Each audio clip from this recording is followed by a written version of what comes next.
Hello and welcome to another episode of my Datsun 280Z project car build. I'm Dave, this is Grindhouse Performance, and in today's episode, we're going to be mating the T56 Super Magnum 6-speed manual transmission to our LS3. There's a lot to do today, it's going to be a fun one. Stay tuned.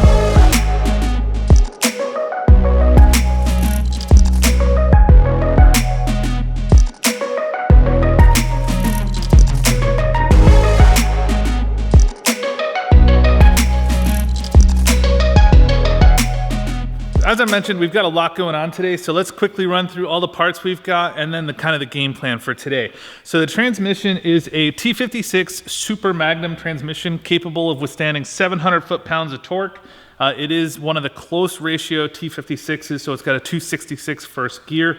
And then you can see it also has the upgraded input shaft here, where earlier models, it would neck down after the splines here, where this is straight through. This transmission also has 3 shifter locations built into it. You can actually switch this plate around and move the shifter from here to here, or take this whole thing out and then move the shifter up forward here. It's got a reverse lockout solenoid here, and then a couple other sensors here. I think this one is for the reverse lights, and then this one's for your vehicle speed. So for actually connecting the T56 to the LS3, I picked up GM's T56 installation kit. It includes the aluminum bell housing here. It includes a pressure plate, the LS7 clutch, LS7 flywheel. It includes some dust plates, all the hardware to bolt it all together. You also get one of the GM slave cylinders here.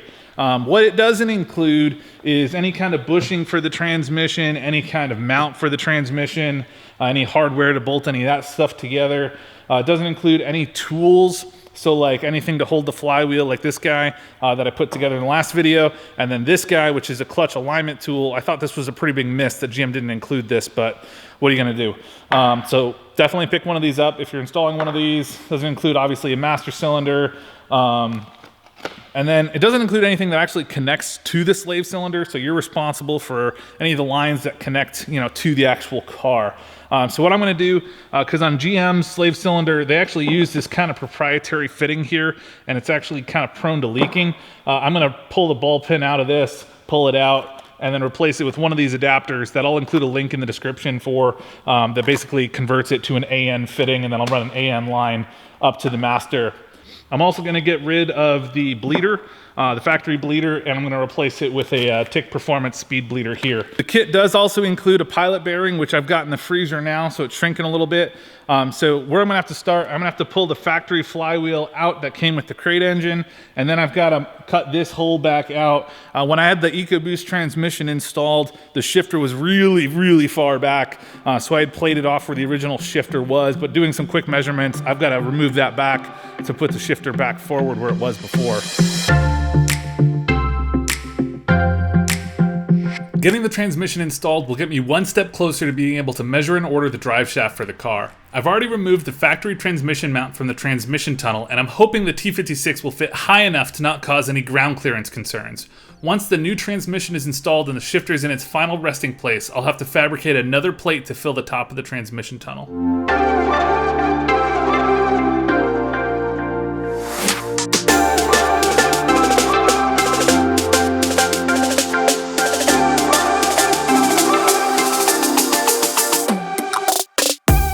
I'm using my flywheel locking tool made in the last episode to keep the engine from rotating as I'm loosening the flex plate mounting bolts. This will also get used when torquing down the new flywheel and clutch.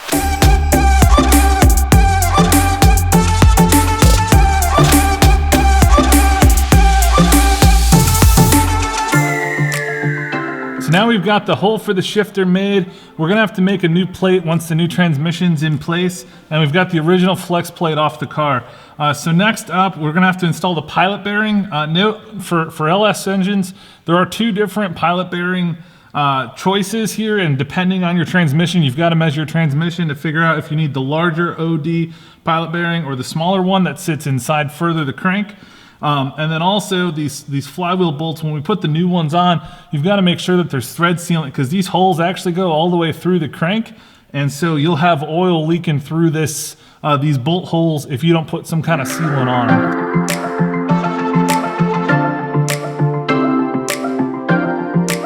Leaving the pilot bearing in the freezer prior to installation helps make it easier to hammer into place. I'm using a similar sized impact socket and hammering the bearing in place, making sure to keep everything square to the crankshaft. I'm making sure that the bearing is installed at the correct depth, which is just about flush to the crankshaft bore.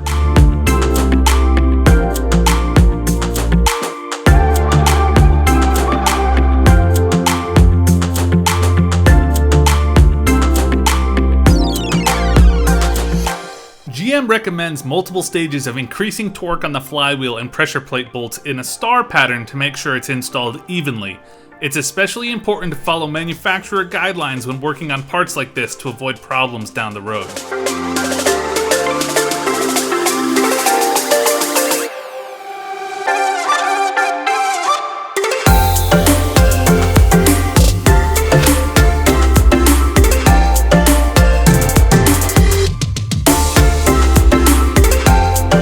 Flywheel and pressure plate is shipped with an oil on the clutch surfaces to keep them from rusting. It's important to clean the oils off these surfaces before installing the clutch. I'm getting really excited seeing this start to really come together right now.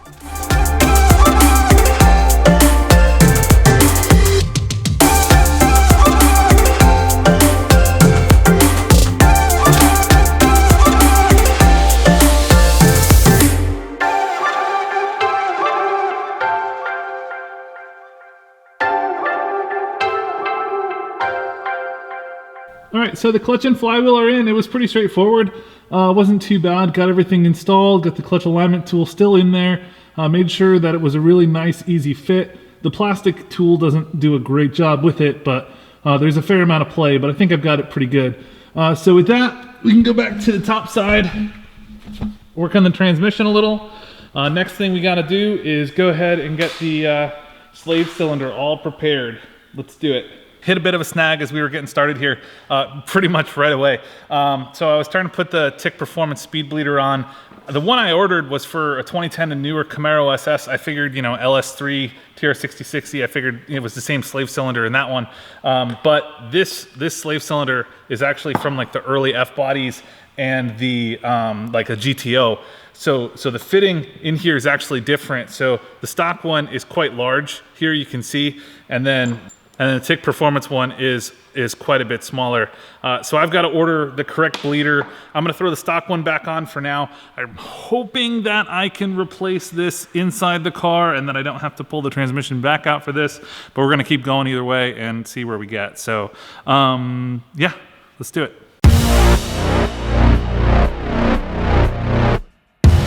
I threw a bit of masking tape loosely around the roll pin so that it doesn't go flying once I've punched it out of the slave cylinder. These are super easy to lose, and if you're planning on reusing the roll pin, this could save you from having to hunt around your shop.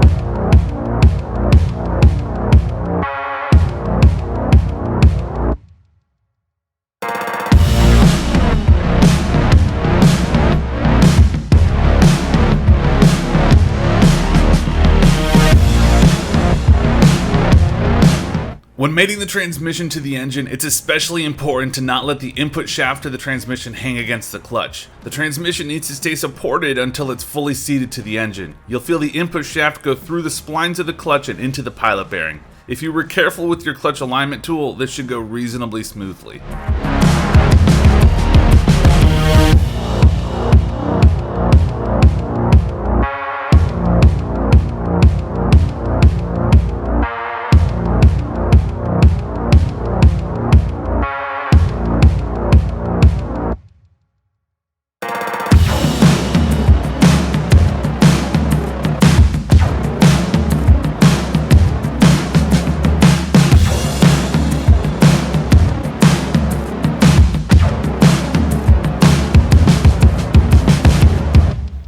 So, quick update, that didn't work, so plan B.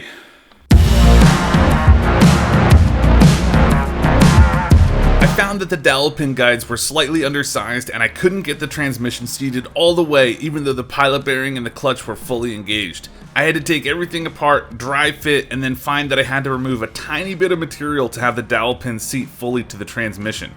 With that taken care of out of the car, now I've got to try to get the entire assembly installed.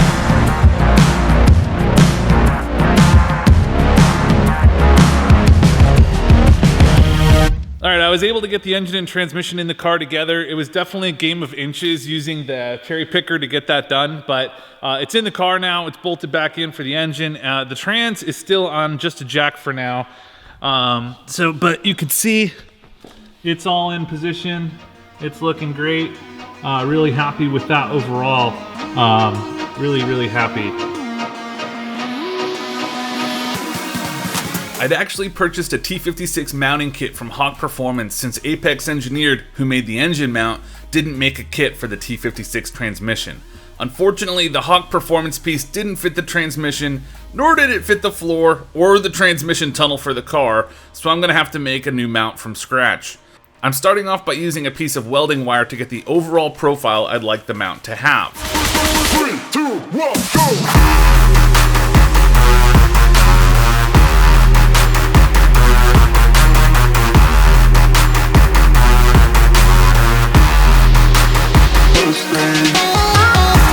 It's going to be important that this mount is removable, strong, and provides plenty of clearance for the 3-inch dual exhaust that'll be under the car. My basic plan is to start with plate steel, cut it down to a strip, then use a press brake to bend it into shape.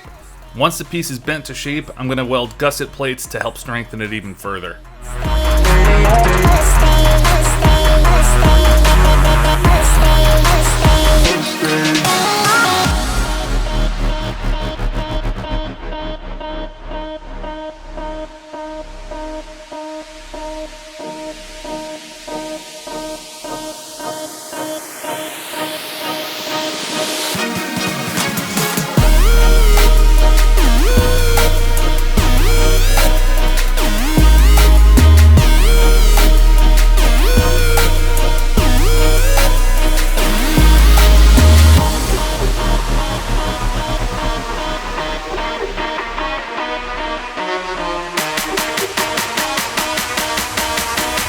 Before I make the final bends to have the mount connect to the floor, I'm drilling the mounting hole and bolting it to the transmission.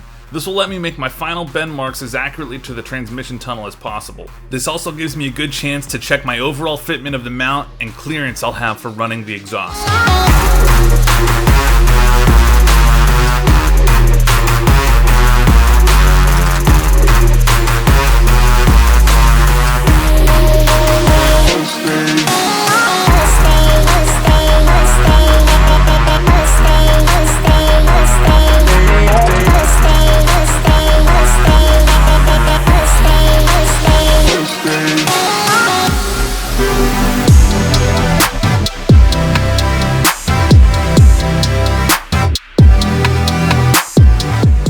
Today's video has hardly gone to plan. While this video is only 15 minutes, I had several hours in fighting the transmission into place, realizing they couldn't be mated together, removing everything, getting it fitted outside the car, reinstalling the engine and transmission, only to find out the mount kit I'd purchased wasn't even close to fitting, and then I had to make one from scratch.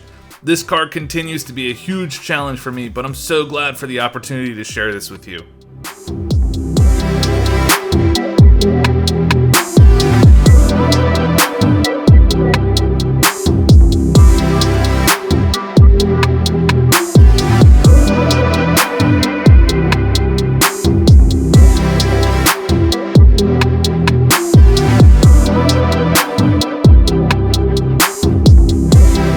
I'm getting closer to my two main goals of being able to measure and order the custom wheels and drive shaft for the car.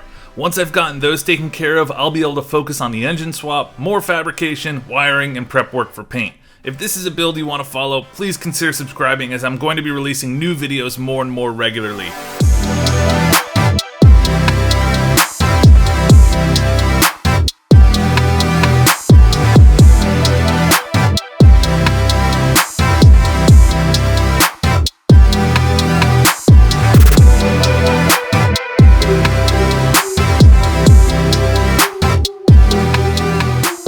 So I've still got quite a bit to do to really clean up the transmission installation. I need to deal with the shifter, the tunnel area here needs some work still. I need to put some plates into the floorboards where the cross member is going to be bolting through, so that'll be nice and strong.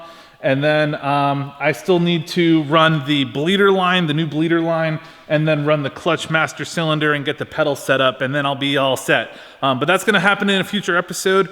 Thank you so much for watching. Today was huge for me, getting the engine bolted to the transmission for the first time, the transmission into the car for the first time, and then the mess with having to make my own mount and get that squared away.